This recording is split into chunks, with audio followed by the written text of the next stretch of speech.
Good morning. Today is the 21st day of Elul. It is also the 7th of September. And we are up to the fifth portion of the joint parshas of Nitzavim and Vayelech.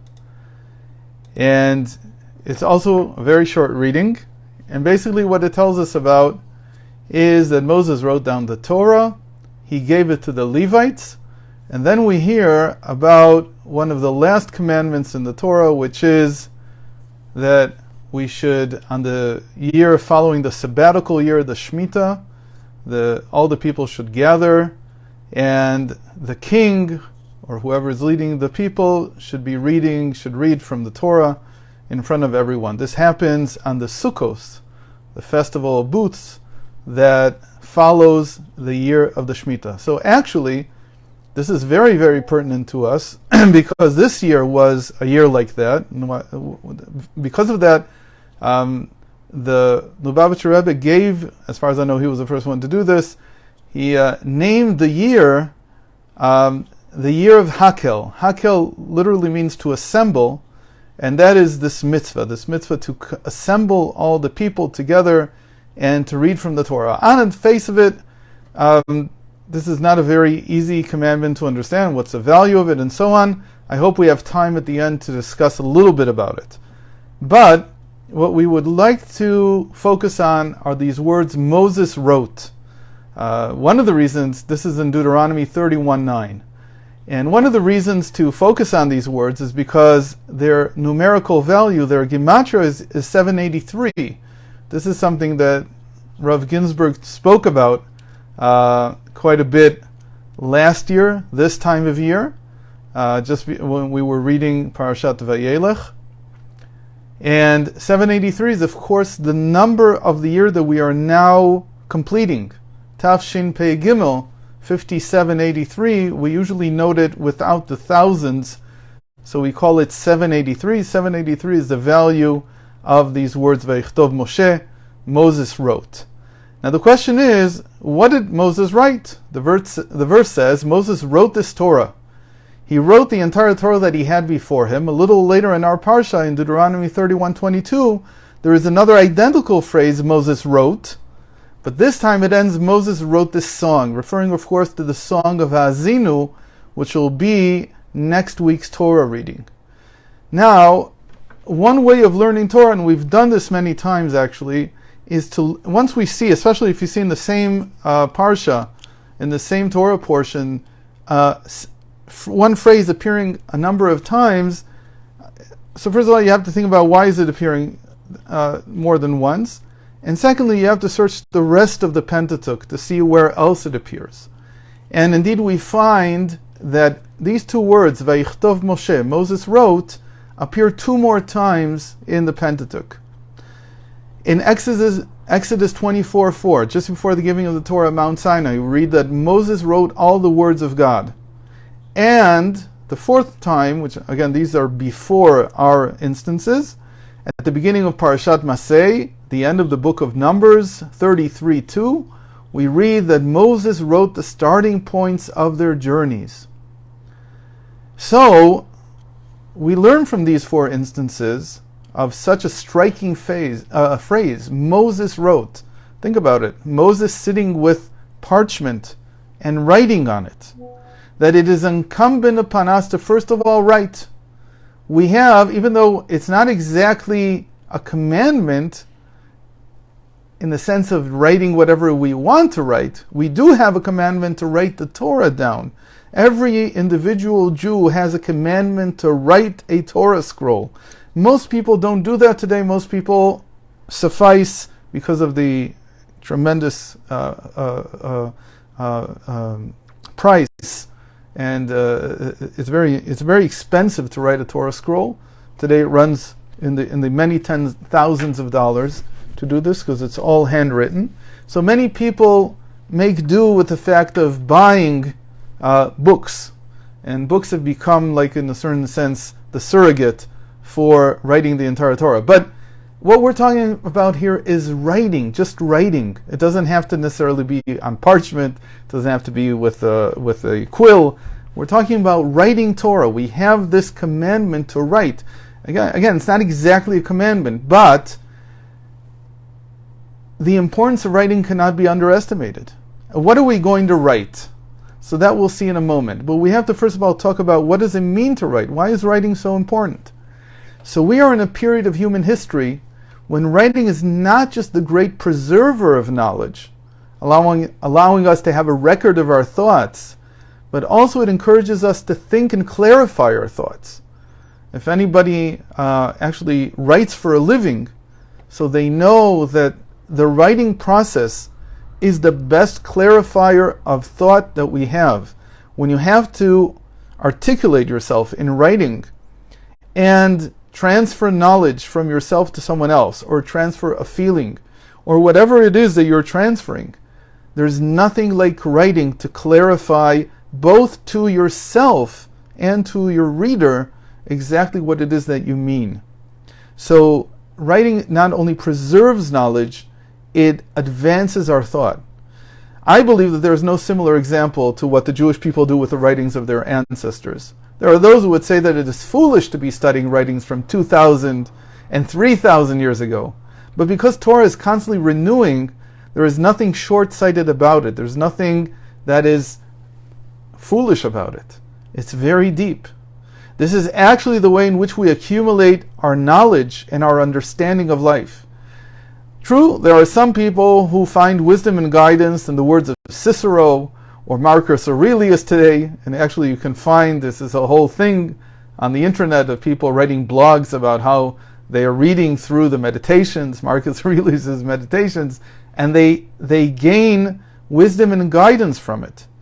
But they do not find that these words are binding.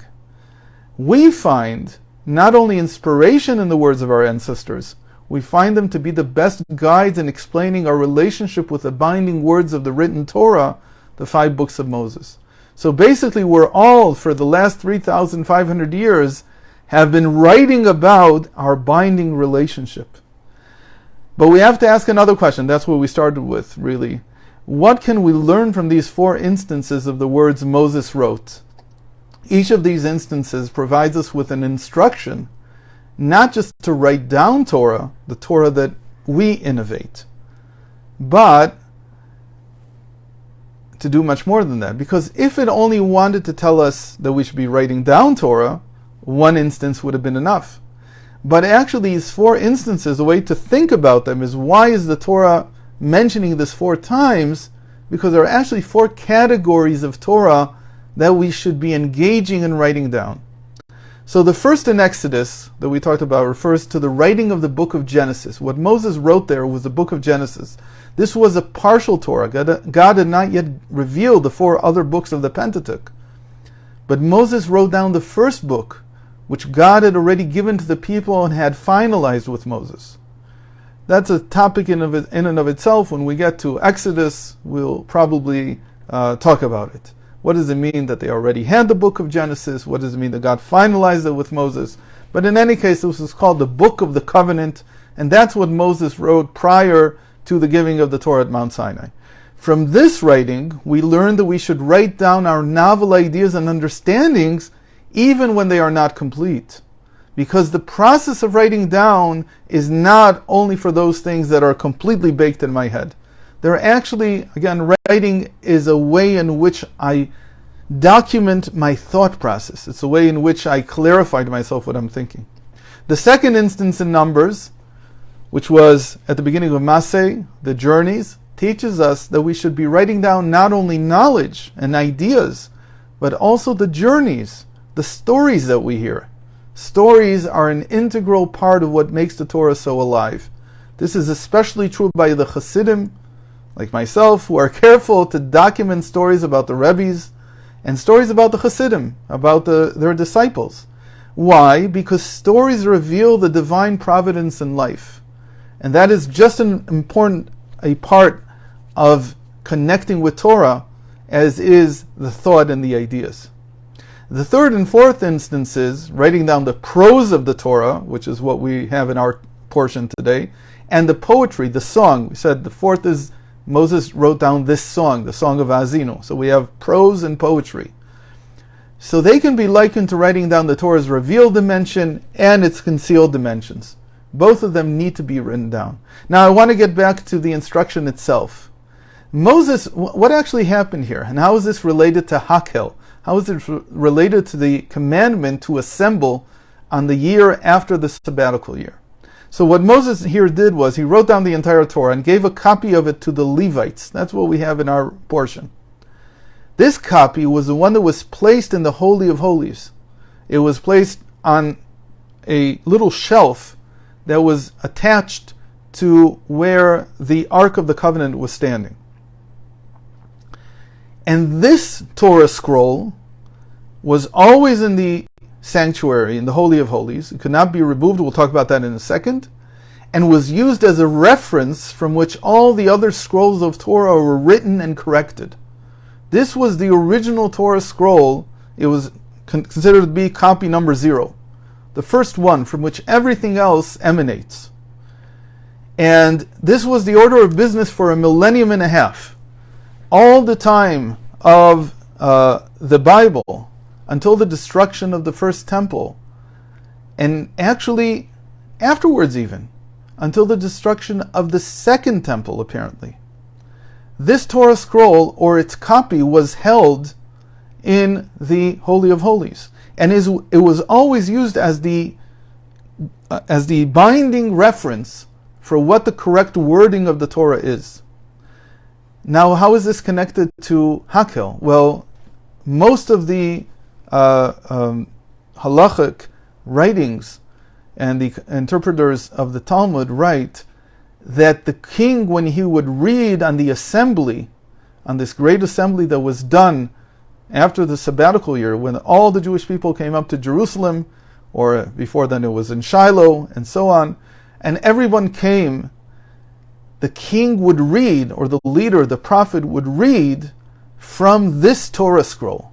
In other words, this was the Torah scroll that was the basis or needed in order to perform the mitzvah of Hakel, the mitzvah of the Great Assembly. This year, a neighbor of mine, who's a great scholar, his name is, when I speak in English I forget his name, but maybe I'll remember later. He wrote a beautiful pamphlet connecting this even further. And he said like this, he asked a very simple question, which actually has been asked before, but he gave a different answer. How did they get the Torah scroll out of the Holy of Holies into the hands of the king in order for the king to read from it? Because we just said it can't be removed. And that also begs the question of, so how did they actually use this Torah scroll if it cannot be removed to edit and fix and correct all the other Torah scrolls? How was this used as the primary copy? It's not so clear. So the answer that's been given is like this. On Yom Kippur, before Sukkot, the high priest goes into the Holy of Holies.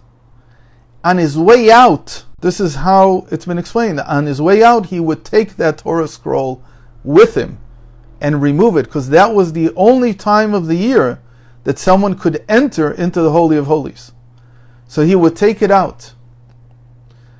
And then, at the end of Sukkot, they would read from it. The king would read from it. But then he asked a simple question. How did it get back? Nobody asked. So how did it get back into the Holy of Holies? The answer is they couldn't just take it back, because you can't go into the Holy of Holies. So actually, the Torah scroll was outside on the 8th year, this year that we just were in, the 8th year, which is after the year of sabbatical. It was outside, put on display in the temple or at Shiloh or wherever it was, and it was available for all the scribes to fix their Torahs that they were writing from it. And this is and it had to wait until the next Yom Kippur, meaning like the Yom Kippur that we'll have in 3 weeks, in order to be returned into the Holy of Holies. So actually the whole year, the whole 8th year, was in a sense a long, elongated, extended assembly, because that Torah scroll that Moses had written, or its copy that had replaced it, and so on, was available publicly for everyone to see and for everyone to use, not to mention the tremendous excitement that something like that creates. Here is the Torah that Moses himself wrote in front of us. A Torah scroll can easily last for 1,000 years. So even if they needed to replace it, at most there were 1 or 2 copies that had to be made over the millennia until the destruction of the Second Temple. So this is an amazing idea and a beautiful thing that he wrote down, exactly following this idea that you should write down the Torah that comes to you, the Torah innovations. It's important to write them down. It's important to be part of this, to become a part of this living tradition of new Torah, new ideas, but also new ideas that can constantly connect and bind us back to the original Torah that Moses wrote. And thank you very much for joining today, and I hope to see you tomorrow.